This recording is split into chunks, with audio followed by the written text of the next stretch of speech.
Who else is excited that we can always have pizza ovens in our backyards? I mean, that's so cool. Today, we're gonna be talking about how to build a fire, maintain it, and then customize those flavors using different kinds of wood chunks. This video is brought to you by Western Premium Barbecue Products, a premier supplier of many types of wood chips and wood chunks. Pizza ovens aren't just for pizzas. You can cook steaks, roast chickens, roast vegetables, bake bread, lots of different things. And before you do that, you're in the right place. It's important to know some of the basics and how to customize those flavors. So the first step for cooking in a pizza oven is building a fire. So let's talk about that.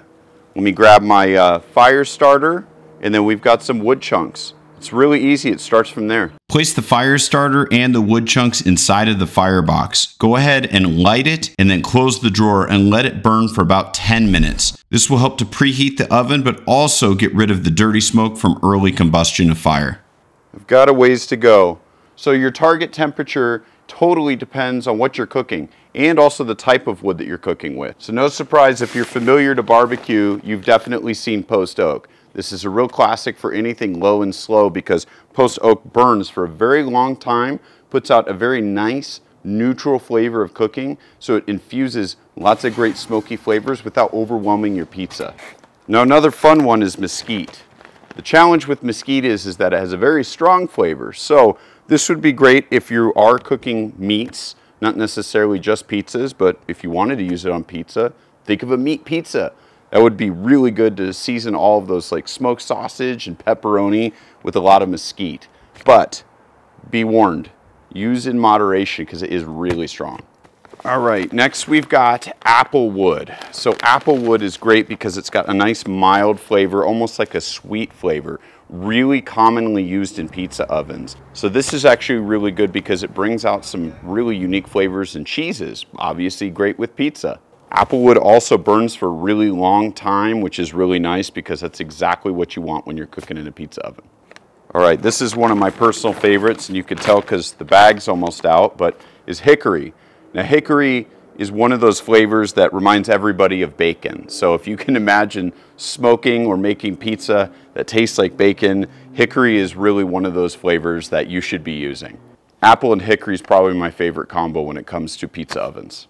So another way of building a fire and controlling the smoke flavor is actually using briquettes. And you probably heard me mention that earlier about using charcoal. So you can start the fire with some charcoal and then add some hardwood. What this does is that the charcoal, of course, will maintain that flame for a very long time and not put out too much of a smoke flavor. So it really just depends on what your preferences are. A lot of people will start with a little bit of charcoal and then start to customize it with some hardwood. And the good news, it's really easy to light. It's pretty much the same process. Let me show you.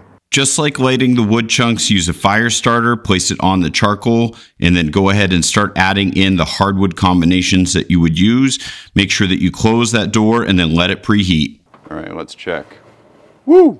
Now my fire is going pretty well. I do need it a little warmer, so I am gonna add some wood chunks, and the sizes make a huge difference on how hot and how long that fire is gonna burn for.